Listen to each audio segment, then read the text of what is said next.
Greetings, everybody. Welcome Howdy. to another episode. What number is this, Pat? How many have I we been think doing? is this number four or is I this number think it is. five? I think it's number This four. is number four. Yeah, lucky four, right? Sure. I'm Four-leaf I'm clover. Four-leaf for. clover. See, I knew you'd come You up with just something on that. and we're weeks away from St. Patrick's Day, so nice way to tie it all together. And then that was not scripted, everybody. That was completely random thoughts. Welcome. We have a good crowd turning up. Not for us, obviously for Allison and Ben. All their groupies. All their groupies. No, we have a lot of our regular folks and a lot of new faces. So welcome. And I'm just gonna see Chris Reese. Hey Chris, What's up, Chris? good to see you on. And sorry, I'm just picking a few names here, saying hi. So there's a lot of new names. So if I can see comments, if you're brand new to this show, can you just put a hello in the comments? That would be fantastic. If this is the first time you've logged on to Radical Ready Live, just say hello. And nice, Ariana Bratt. I'm going to assume that there's a relationship there with Ben. Good, thank you for joining. And John Burns, Fort Lauderdale. I am in Miami right now, John. So I am enjoying. You guys should Yeah, have dinner. yeah, we should. Yeah, I actually escaped Minneapolis for a couple of days here to get some work done, and I think it's the nicest place in the country right now. I know, man. It is really terrible out there. I just keep hearing the reports from Texas, and we just are getting out of the cold snap, 85 degrees in Florida. Yeah, We're just getting out of the cold snap here in Minneapolis. I'm holding down the fort here, and I think so. I walked into work this morning, Dan, because it was wow, above 10 degrees. In it's fact, it was amazing. like exactly 10 degrees, so it felt like summer. I was talking to someone here yesterday, and they said in Miami, when it gets 50, people start putting on jackets and scarves and hats. And I said, well, that's funny because in Minneapolis, when it hits 30, people are putting on shorts and t-shirts. Yeah, It's all relative. it's all relative. It's all relative. So lots of comments coming in. Krista, welcome. And Judy, welcome from Minneapolis. And Ariana, yes, you must be Elsa, proud of your dad. He is an awesome guy. So thank you for joining and watching your dad in action. Um, he's fantastic. So we want to get to them quickly. So, but there's a handful of new folks. So this show, this is our week number four, like we said, and it is a very spontaneous show, but with a very specific purpose. We believe in an inspired change, and we talk about engagement, we talk about culture, we talk about development, leadership, employee experience, whole person experience, but we always do it under the lens of bringing in incredible experts who live and breathe it from all walks of life. It's not necessarily just HR or entrepreneurs or technologists or thought leaders or practitioners. Um, for example, uh, coming up next week, we have Jason Averbook and Jess Von Bank. That is going to be a super fun one next Thursday. And the week after that, we have Lori Rudiman, and she is the author of a new book, Betting on You. So we'll have her talk about that a little bit. And then coming up, we have a lot of artists, and we'll have some musicians on. We'll have film producers, film directors on. And we promise it'll all really tie into our overall theme of inspired change, specific again to culture and engagement. And how do we get the best out of people, inspire people, and build incredible organizational culture and allow it to thrive? right? And the thing is, Dan, like the world has fundamentally changed, and no matter who you are or what you do, and we're trying to put this frame on it, this lens on it, as we look at work more specifically. But in order to think about the best way to approach this, to design for this, to solution for this, it's going to take a much kind of wider, non-traditional approach and thinkers as well. And that's why we're really trying to continue to bring that sort of point of view to the table so we can have some really rich conversations that serves the larger community well. Yes, Jim McDermott, good to see you. It's been a while. I don't know if you're still at Medtronic. I'm not sure, but I know. But good to see you. And Liz from the UK. Fantastic. Thanks for joining Hello. in during your dinner hours. Um, and John, yeah, 85, and I was just looking at it. It is 85. It's I feel really bad saying that, a little guilty, but Yeah. it's sunny and beautiful. Yeah. So Dan, tell us, you just traveled to Miami a couple of days ago just to get Yeah, some R&R and get some sun. And this is the first time you traveled in a year, right? So what was that almost. experience like, and what were some of your and what are some insights and takeaways you have in sort of this new normal?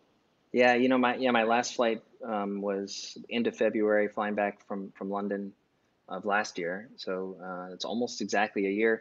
Yeah, I mean, uh, I went through a lot of different emotions. I wasn't, a little freaked out just for obvious reasons. Kind of had to get back into the swing of it. A little guilty, should I be traveling? I mean, all of those things went through my mind. But I think going through the process was really amazing, and everything has changed. I mean, every little thing from how the Uber app works, right, to what you have to uh, there's different questions that it asks when you check in to the plane. I mean, the airport's very different. The way they board planes is very different, and the effort that everyone working in the airport and on the plane takes for safety is really remarkable and very comfortable. And even here in Florida, where I'm staying, yeah, I am seeing masks everywhere, so it's good to see. I mean, obviously, when people are on the beach or in the water, they're not wearing one, but for the most part, we're moving on. We're doing it in a safe way.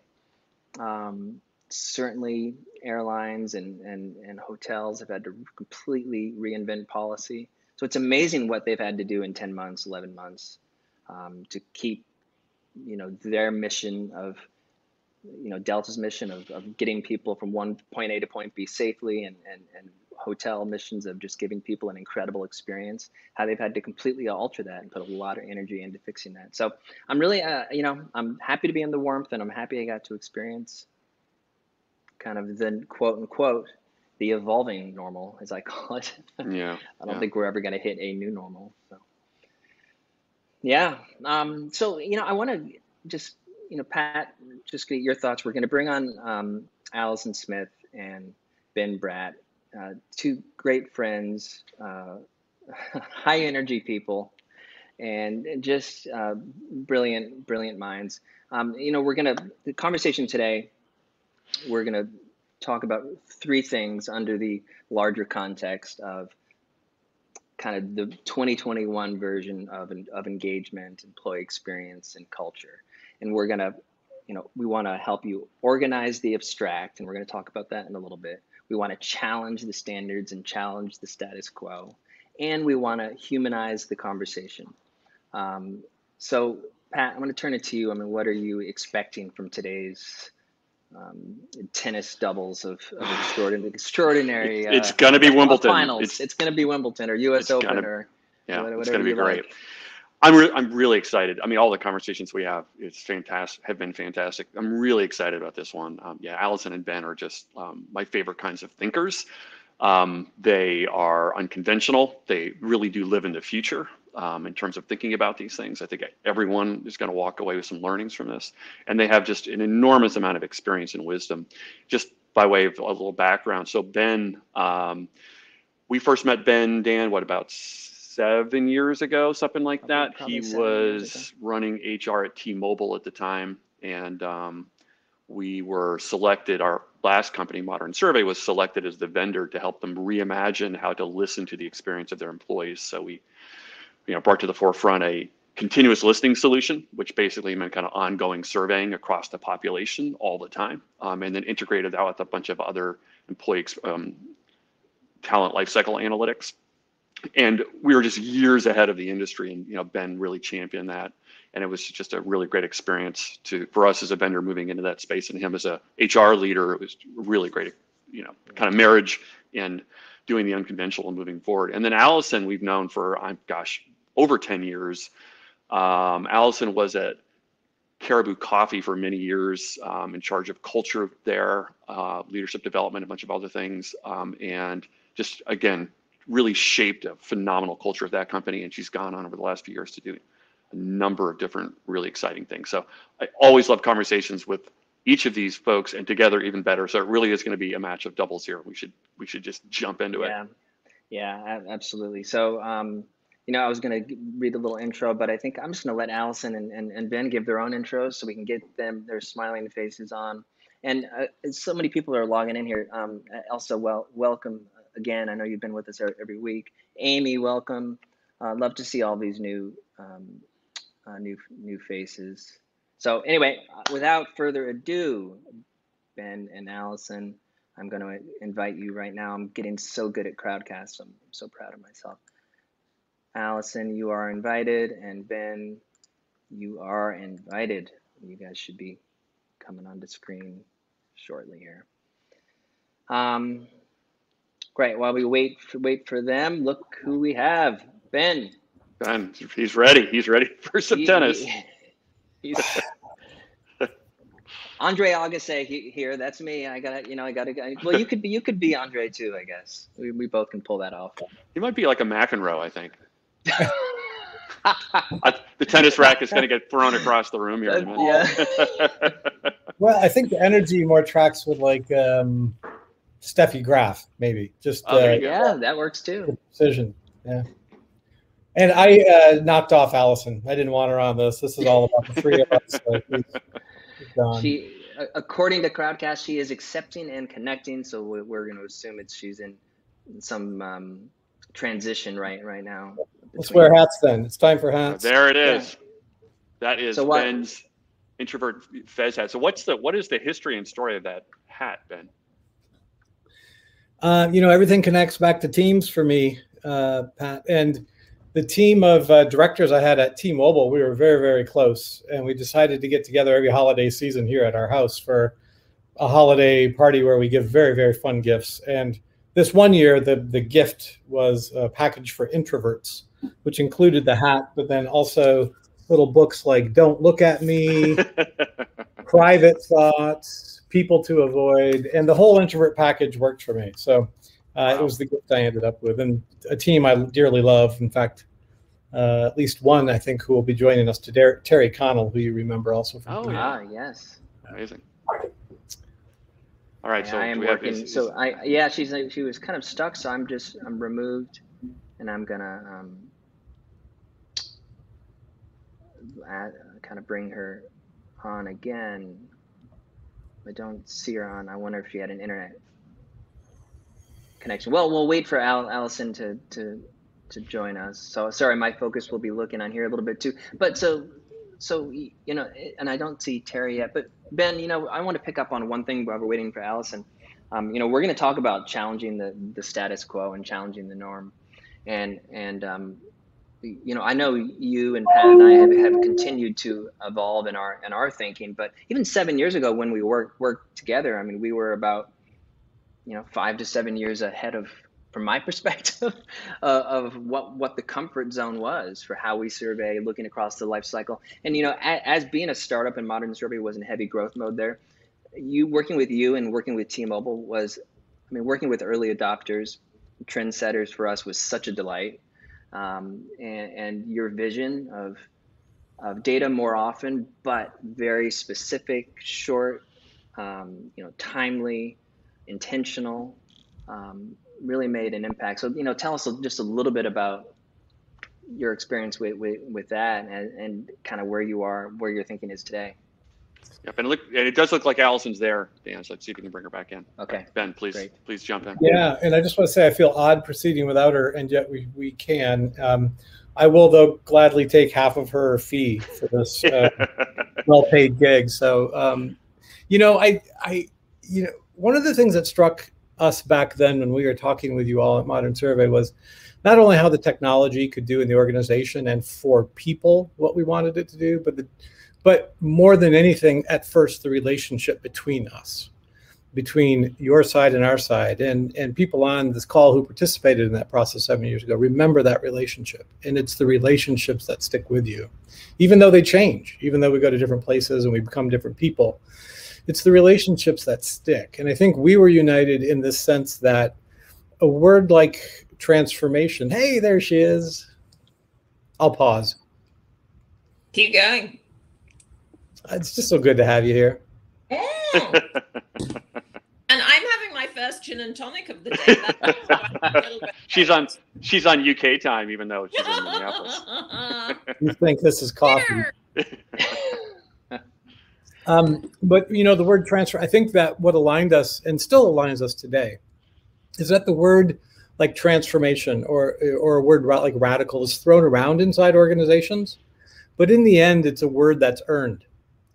You only get to look at something in a rearview mirror and say that was transformative, that was radical for its time. And I think as we look back in the rearview mirror 7 years ago, that was radical, and it was transformative for the HR function and for the managers who really wanted actionable insights with which they could actually make meaningful change in their small social ecosystems.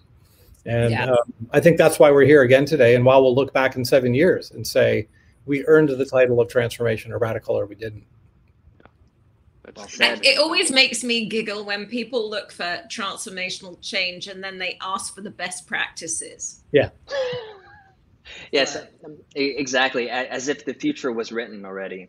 I mean, that's sort of like, we want to do something completely different, transformational.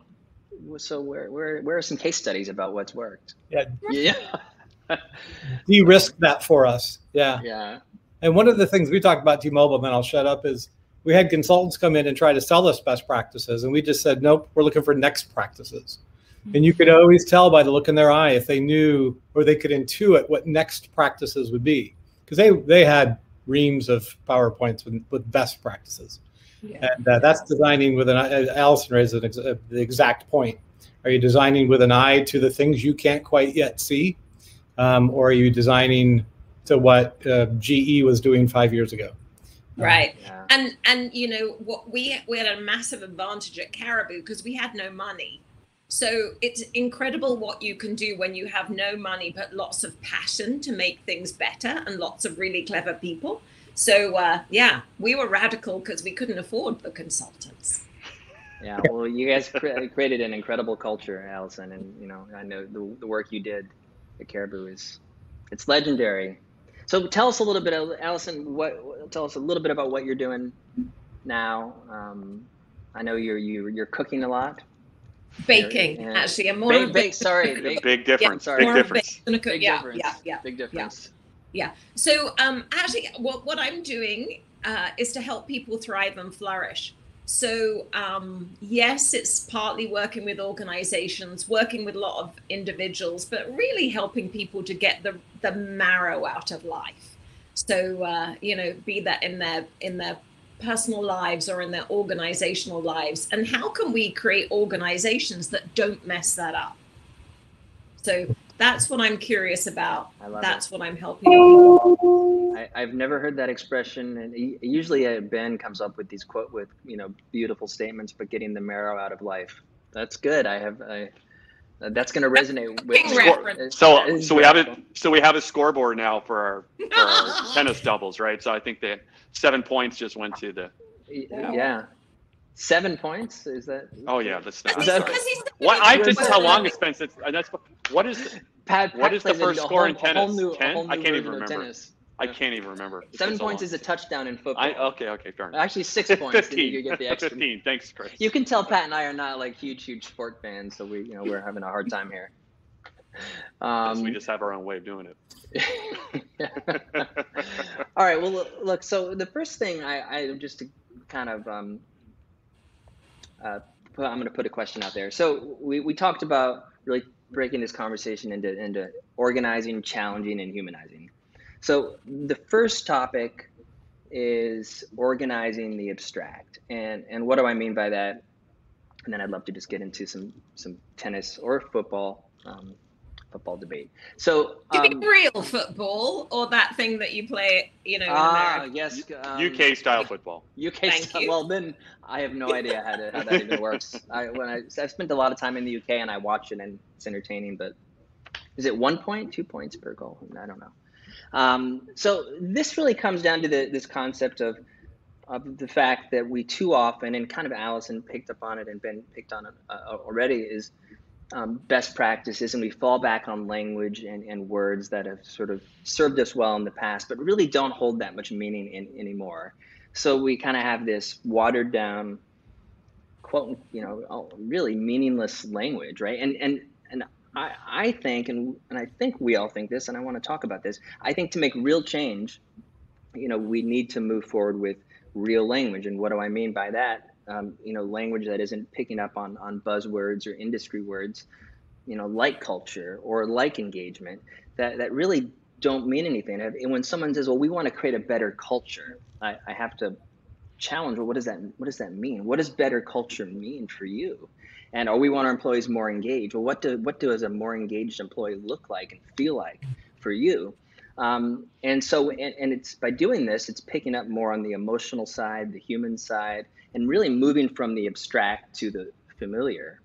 And I think HR and leaders and teams are desperate for this, and it's a real important topic and front and center. So I will just start there. What do you guys think about this, and how do we start to organize the abstract and challenge ourselves to use language that's more meaningful and relevant and impactful? Ben, I'll turn it to Ben. I think all four of us, and probably a lot of people on the call, we've been in those large organizations where to survive and to do what we think is meeting our customers' needs means to make things abstract. As you take tangible human concepts inside organizations, we need to create scale. So if you want to do that for 30,000 employees or 50,000 employees, whatever, and to create equitable treatment, which is really a value in organizations, we do things like create abstractions and engagement surveys and things like that. And it's a two-sided coin, because there's actually upside in being able to scale and create equitable treatment. But there's a real downside in that it's totally dehumanizing. It reduces us to diversity characteristics. It reduces us to organizational org charts, to attrition, you name it. And that's the way that, I guess, management has happened. And that's why we do it. I think the exploration out into the unknown is, how do we create these experiences Alison's talking about, and Liz Gould put into the comments too, where there is a fundamentally new humanization of us, actually us, the four of us first, so that when we look at others, we don't see them as somebody who we have to manipulate or equip to get them to some other level of engagement, but that we understand that in small social ecosystems, that richness exists because we've created the ambient systems and processes in the air people breathe that foster that. And so if people do dehumanizing things, we work hard to understand why, and at some point we just say that's not the way we're going to work here together. And I don't know the magic to it, but I know the pull for it is so great right now, across executives, HR, OD, LD, independent consultants and coaches. Everybody I know is after this. Yeah. And the answers are here. They're inside us first, inside the however many people are on this call. So I'll stop, and I want to hear what Alison thinks, though, because she always, I always want to just listen to Alison. Go, Alison. Go. Oh dear. Yeah, oh dear. Well, I don't know what it is about organizations that just makes us stupid, right? Because as individuals and in relationship, we can get on quite well. We know what makes people happy. We know what makes them upset or whatever. And our relationships typically, the ones that matter to us go in the direction of what makes people happy and want to stick around. But when we get into organizations, we kind of forget that there are real people there, and we tend to clump into little clumps of likeness, which may or may not be how you are. And then we use all of these fabulous buzzwords that just, after the first 10 minutes, want to make you go running from the room. So if we could just simplify, remember that we are actually dealing with human beings. They have opinions. They're really smart. People on the outside of organizations are running really complicated lives with children and parents and all of that kind of stuff. But in organizations, we treat them like they're stupid, to our enormous shame. Yeah, that's a really great insight, Alison. And so, and if I think of distilling what I'm hearing the two of you say, the first thing you're saying, Ben, is traditional kind of HR analytics measurement has come from a very business, kind of basic science perspective, right? Like kind of what's the cost, what's the risk, what's the upside, and it's a very kind of traditional thinking as we developed analytics for years to think about a population of people. And then engagement seemed kind of breakthrough, and leadership kind of concepts seemed kind of breakthrough at the time, but now they're, like you said, they're still too demographically related. And then when I hear you talk, Alison, if you think about how do we approach this differently, we really have to approach this more like designers, right? We have to think about what we're designing for, who we're designing for, and how to think about their experiences. And Dan, to kind of weave things together, like think about the experience you just had traveling and how so many industries are thinking about redesigning things, but you really have to kind of throw out the approach you've had in the past and really think about that individual experience. But that's hard to do, right? It feels like that would take a lot of space and time, right? It seems like, well, that sounds great, but how do we do this? Is it expensive? So, well, how do we approach it? Well, what's extraordinary about that is, so the thing that I first thought that I wanted to do with my career was fashion design. And as you know, you can have mass-produced fashion or you can have couture. So mass-produced fashion fits nobody very well and everybody somewhat, whereas couture is made for you. It's made for your body. So long as your body stays in roughly the same shape, you could wear it forever and ever and ever and look spectacular. And that's why you pay a lot of money for it, right? It seems to me that what we do in organizations is we go for the mass produced, which kind of doesn't fit anybody. And we think we're saving money, but we need to get something else within the next 12 months. Whereas if we would take the time to actually build these really authentic relationships, really listen to people's individuality, we would have something, we would have an engagement or a loyalty from people that would last a lifetime. We tend to always want to go for the shortcut. That's a really great metaphor. This theme's come up a couple of times on this call over the last few weeks, but and it's about company values. And I think, Alison and Ben, you both kind of alluded to this. There is a need for organizations to change and start treating their employees, and they are human. So, but we do need a standard. Well, here's the question. We do need a standard set of values that we can all align to, kind of our North Star, and make sure we're living up to. But, what do you recommend for organizations right now as we are evolving? We're focusing on humans being human. We have a set of values. I mean, how do we sort of just turn those values from words on a plaque or on a poster behind you to really something that an individual can just be inspired by and live every day? I mean, and this is a tough one. Organizations try to do this all the time, but how do we truly start to change this and create and make this necessary evolution? Ben, Alison? Ben.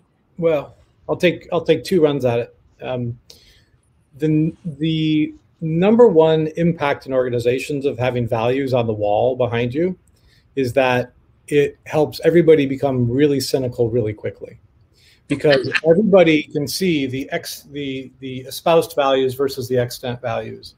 And you can walk past the conference room where you see, kindness is our modus operandi. And then you walk in and you watch people knife each other. And then you walk back out past the poster and you say, the only rational response is cynicism, because I can't hold the contradiction in my experience. And so I would rather never have any values posted anywhere, because for my second point, I think all meaning is made in organizations at the local level. There's not an organization in the world that cares about people. Organizations can't care. They're abstractions themselves.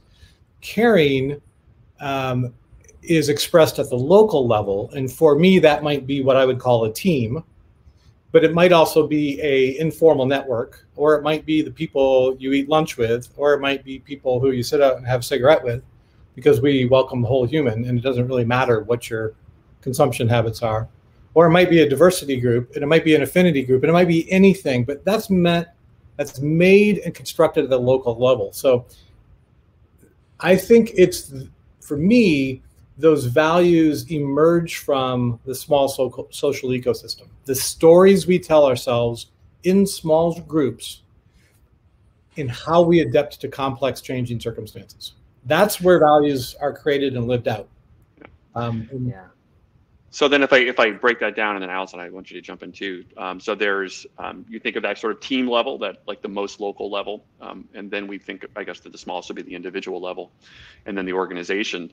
So really what you're saying is that we're really thinking about designing more at that sort of middle point, right? That team level. But how do we do that, Ben? I mean, what's the starting point? Is that, I don't want to get to solution too much, or how do we start approaching it that way? And then are we thinking about values, or we're thinking about the chemistry of a team's completely different from the organization? Or how do you build an organism that could be both kind of macro and then medium at a team, and then also support individual as well? What's the approach? Yeah. I think that's part of where we start looking forward, and we don't know all the answers yet. Mm-hmm. But a healthy body, for me, this body, moderately healthy, is only composed of cells. Right, and it's the aggregation and the systemic interaction between the neurons and the muscles and the fat cells and everything else. There's plenty of those, and it's how those things operate as an intact whole. But it's the mitochondria in your cells that determine your ability to convert food to power, right, to energy. Yeah. And I think about teams the same way. It's like, okay, so how are those cells working? How do we systemically improve them? How do we deal with parts and parcels of the organization? But if I had to start with one thing, if you gave me a magic wand, I would say we would do 1,000% better at how we select entry-level supervisors and managers, and how we select them for empathy and people skills, which itself is an abstraction, and equip them to be really emerging, budding, wonderful leaders of those small social ecosystems early in their career, so that by the time they're directors and vice presidents and C-suite, they've had 30 years of getting the loving arms wrapped around them, so that they are great fosterers of small social ecosystems where humanity and values play out. So if a cell is to the biology system, what's the atomic level as we think about design, the way you just described it, Ben? Is it a behavior? What's kind of the smallest node we think about with this? Or maybe I'm framing this the wrong way. I don't know. It's a great philosophical question. I think the smallest node is what I would refer to as a meme. And I don't mean a meme on the internet. I mean a belief that I might hold and that we would share across us. And we don't have to all share it. But the belief I hold about me and about you and about the 4 of us and the 40 of us and the 8 billion of us, that is the code that writes the way we behave in large, conscious or unconsciously. Right. Mm-hmm. Yeah, I mean, I think a belief ultimately leads to action and interaction, right? I mean, what you believe, why you believe it will sort of influence how you interact and behave. So it's incredible. I think we're at a deuce between you two right now. This is a deuce match. I mean, so can we wait? What are the teams? To speak. I want to change the metaphor. Alison. Can we go to a non-competitive metaphor? Can we just say like, yes. Oh, tennis is like one of the most. Yeah, let's go to I can't really think of a just. Let's think about that, but we need to hear from Alison. I know she's raring to go. Go, Alison. Yeah, I'm not with Ben in that I wouldn't throw away values just yet. However, I would pay real attention to having values that matter and are polarizing in an organization. Because what we want is not the stuff that is just bland and everybody has it. We want values that support where our organization is going, so that people can either say, heck yes, or heck no, right? And if we did a better job with our words describing that, you would actually find people who not only really want to go where you want to go, but probably have a lot in common with the people who also want to go there.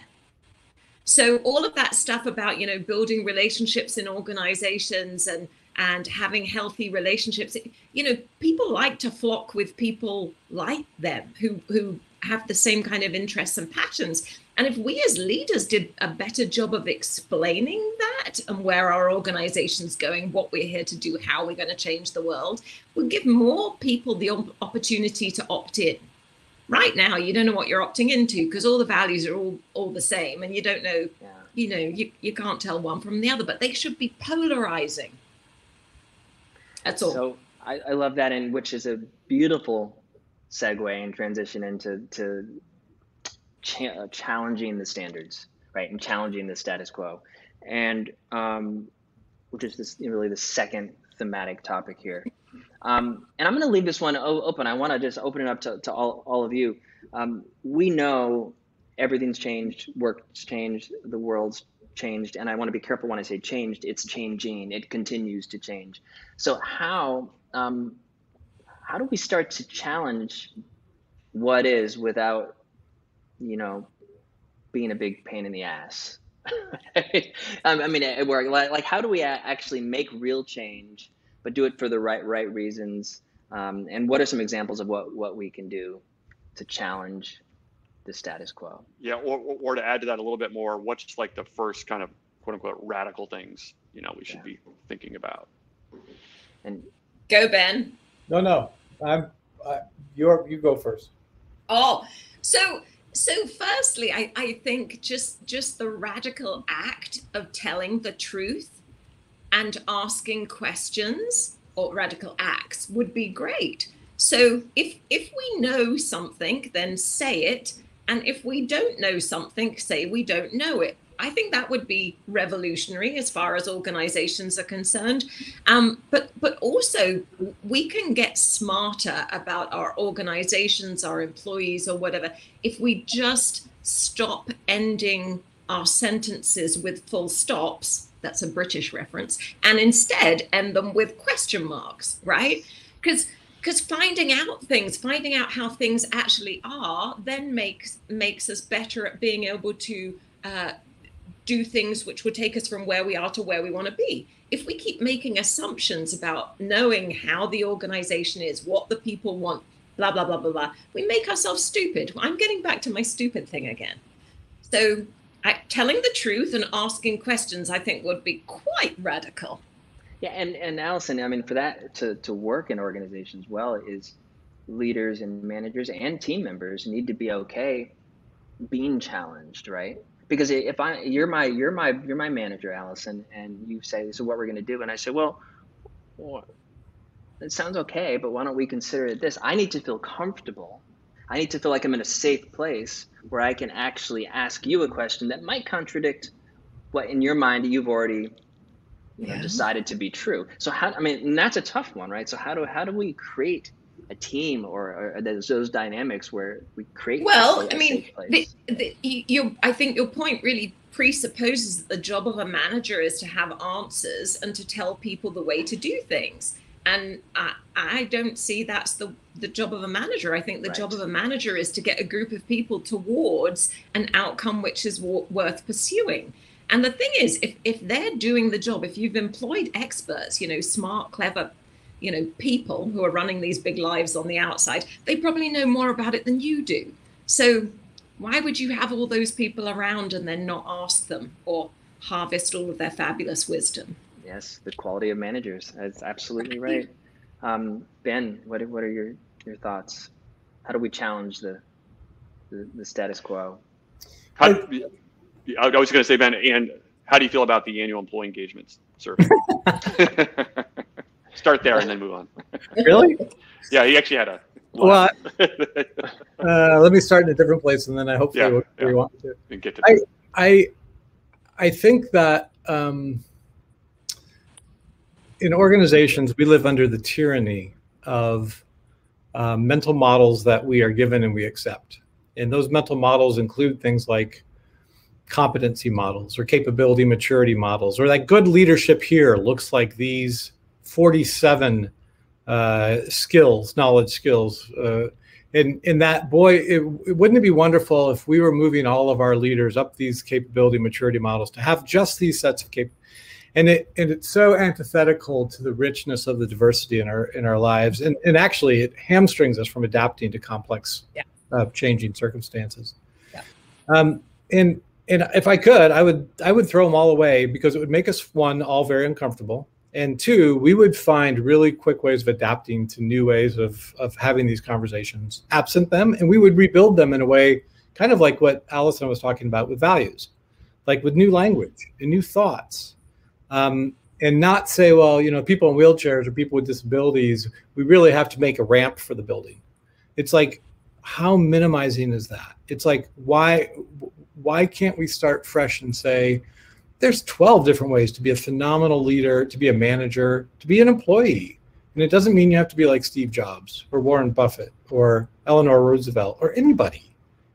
And I don't, it would create a lot of anxiety amongst us. And I think that's where we have to start, is making ourselves incredibly uncomfortable. I'll extend that to the employee engagement survey. You've heard me say this before, Pat, which is like, I think for some people, a trigger. Like, oh my gosh, here we go again. I can't go through this one more time, take all this time, fill out all these answers, have my manager pissed off that the scores suck. And then we're compared to 12 different teams to find out we're inadequate. And then there's no action plan. We have to go through a fake action planning process, but there's no real action. We all know it. So let's engage in collective delusion, and then it will go away for a year. And I don't get it. I mean, it's partly why we did that work 7 years ago. But I'm not in that role anymore, sitting inside an organization.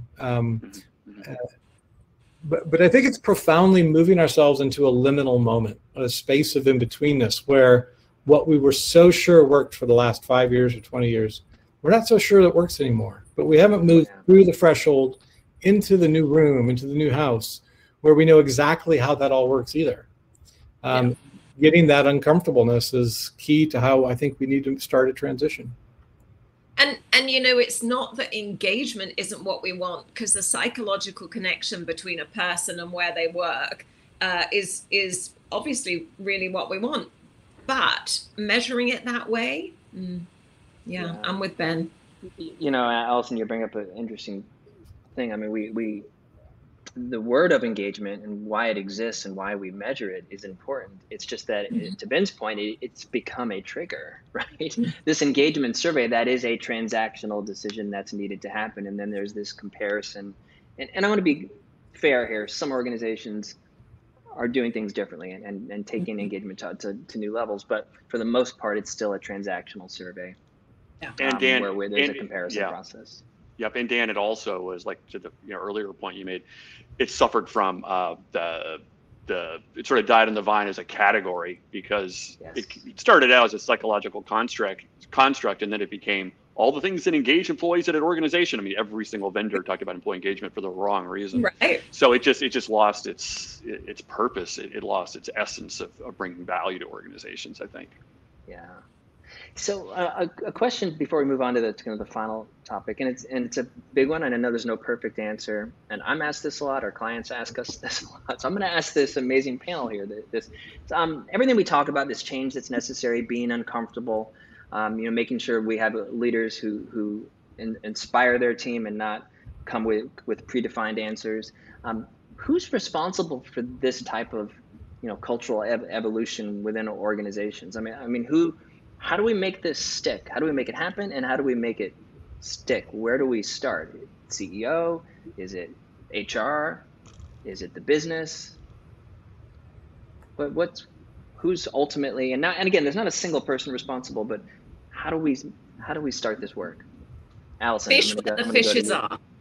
What's that? Fish where the fishes are. So wherever you see enthusiasm towards it, that's where it should start. Because every organization is going to be different, because it's made up of different people who have different approaches to things. So if you start with people who see something around it and want to work towards it, then that's where you start, always. Love it. Fish where the fish are, everybody. quote. Very good. Ben, what do you think? Ben? I'm falling way behind on the quotable quotes here. Yeah, Ben, we need one. We're counting on you here. And also, Ben, your accent isn't very impressive either. Could you put a fake accent too? See, she's the one being competitive, Ben. I wasn't me with tennis. I mean, Alison's the troublemaker here. Of all of the things you don't like about me, it's my accent you want to pick on today. This is, let me throw out this phrase, although it's certainly not mine. It comes from a wonderful book. I think we have to build the bridge as we walk on it. I don't, I totally agree with Alison's point, which is to Alison's point, what did that guy ask the famous bank robber, why do you rob banks? Because that's where the money is. It's like you go there because that's where the opportunity is. But I think we don't know enough. And I think when I think about building a bridge as you walk on it, you have to actually do the work and go chop down a tree and hew a log and then fashion a board. And then you go out, you put that plank down over the stream, and you say, it seems strong enough to hold us. Let's take that step. And then you're like, we need another plank. And we're going to have to go out and perhaps chop off another limb and hew a board and put it down. And it actually can't take forever because the needs are so great. So it's fast cycle experimentation of building the bridge as we walk on it. And the contexts will be different. So the solutions probably won't scale, which is actually maybe a good thing because then we won't get abstract about it. We could retain some humanity. And I think technology, if there's a role for technology in all of this, and there always is, it's more around the mass customization. So back to Alison's point around the fashion industry, now you look and you can have these things delivered at your house where you put your feet in them and your size of your dimensions of your feet are perfectly set. And then you send them back and they make shoes just for your feet. Or, the app that assesses your body and sends you the clothes that are just the fashion and the size you want. That there's a role for couture-like outcomes that don't have couture-like costs, but also that don't abstract us into, the bargain hanger at Fashion Mart down the street where you can get a shirt. It's just like there are things in between. And I think technology helps us find that mass customization, such not the right word, but something that very meaningful to me in a way that it could scale. Yeah, so technology really needs to serve the ideas and the benefits, right, versus the other way around, which is the way it's been for the last 20 years or more. Yeah. So just some questions over in chat. So Liz has a great question. How's the psychological connection and engagement impacted in these times of COVID and lockdown? Let me give a 30-second response, then hand it over to everyone. Number one, let me be clear. Some of the standard engagement data, this is more traditionally speaking, has, we saw kind of a quote unquote what I'll call a real spike, but kind of a manufactured spike shortly after the pandemic began, because there was a need to become more human and to listen more and to care more and to be more empathetic and show more humility. So it was actually an incredible time. So we did see engagement rise because people were becoming more human and caring for each other and having conversations that they didn't have. But the problem is that became difficult to maintain. So then we saw engagement start to plummet a bit, or at least get back to levels as it was pre-pandemic. And now I think we see it still hovering there, and that's why we're having these types of conversations, Liz, is there's a lot of work to do we don't want engagement to be a reaction to the environment around us, right? We need engagement to be a reality that we live every day, and that we take care of our people, and that we create a culture, to Alison's point, where we understand everyone is a human being, and everyone needs to be treated with that type of respect. So, we saw a spike, we saw it crash a bit, and now we're seeing it kind of level off, but there's work to do. Ben, Alison, what have you seen with some of your clients and the work you've been doing? Alison, I'll go to you first. I have so many thoughts going through my mind right now, because some of my clients are nailing it and others are making a complete hash of it. And I think the ones that are nailing it are really, they are slowing down, they are paying attention to individuals, they are not making the sweeping statement that this is all good or all bad, but actually customizing their response to their team members. And the ones that are messing it up are doing exactly the opposite. The couture and off the peg example couldn't be better, really. And I think the organizations are going to pay the price. You know, the ones that aren't able, because a huge amount of humanity and openness has just been revealed to us if we were paying attention, right? Where people are, how many kids they've got running around, what's happening with the dog, la la la la la la. A huge amount of that has just been revealed. We've never had that amount of what's going on in my life outside of work ever revealed before. And if you were paying attention, that could really help you with an employee. If you weren't paying attention, that employee is still the person who sits in cube 5. So, yeah. Well said. Ben, any additional thoughts? To me, it sounds wrong to ask people if they're engaged right now. I would rather use, when you go to the doctor and you see the Wong-Baker pain scale of 0 to 10, I would rather just ask that question. How much pain are you in?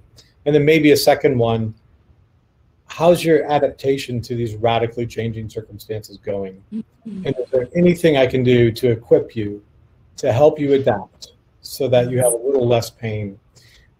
In my experience, I think what's happened is even Maslow's hierarchy of needs for people in organizations has changed.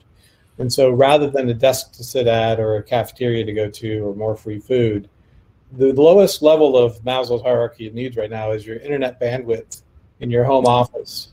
And if you don't have that, there's really not a thing you can do to teach your kids or engage in work, or maybe you lose your job. And it's as important right now as air and water and food. And I don't know. So can you ask these people, the single mom living in a trailer somewhere who's got 3 kids who can't get schooled, like, how engaged are you? I think it becomes, not to throw chum in the water here, but it's a point of privilege for us to sit back and say, we're going to ask you the same engagement questions.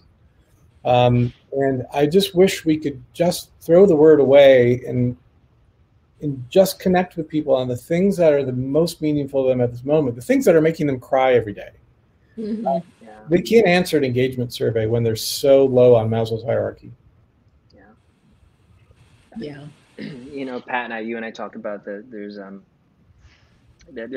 new obligation in town that companies have, and that's exactly it, Ben. It's you know, kind of throwing away these almost privileged processes, and I think organizations in this. When I say organizations, I mean the entity, and of course its leaders and its people and its purpose and its mission.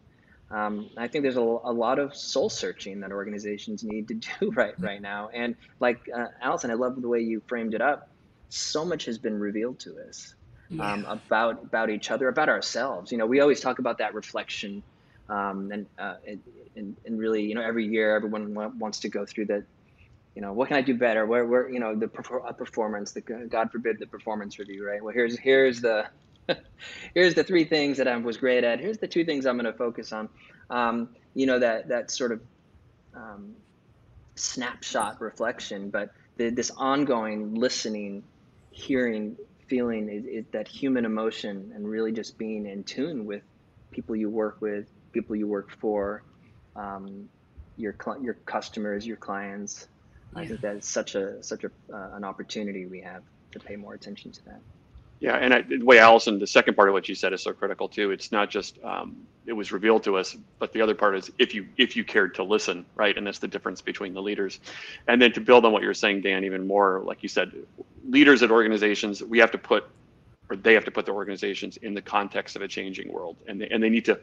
And they need to do that work with humility, but they do need to take a stand with things, and I think that's increasingly important to say this is an organization, the world is changing, but these are the things we're going to be doing to be a resilient organization in these changing times. We may not have all the answers, but these are the things we're going to focus on.